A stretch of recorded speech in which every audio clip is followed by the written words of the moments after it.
bay bé lung bay giờ về Krista zelu gai bé gì nè anui hằng dari kura si ze aminu nau de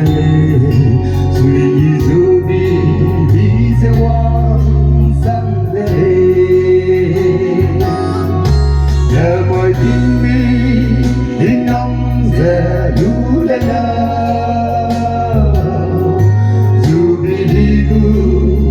in năm lu ra hằng Giêsu Christa đã ghé nằm vắng sula nè mai nắng hằng ghé in năm tin bị kê vui đời ghé là nuôi ra mua phép gây lê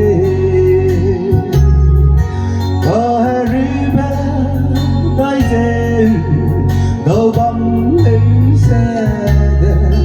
anh có vui vẻ để mọi nhau rằng để dù đi để nắng xuống đi để mọi tin đi in năm sẽ đủ để dù đi in năm lu ra hằng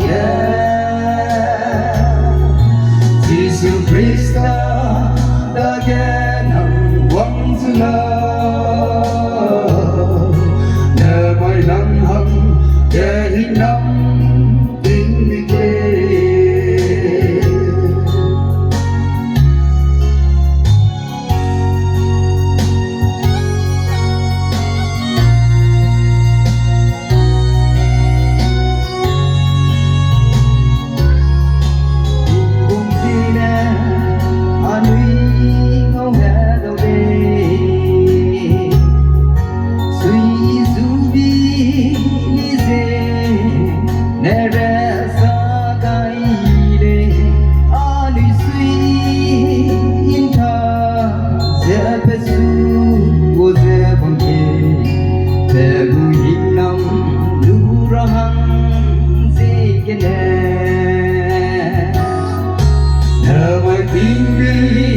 in năm giờ đủ lẽ la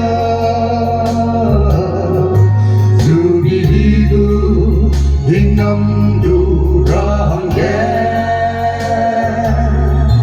Giêsu Christa đã ghé nằm vắng sula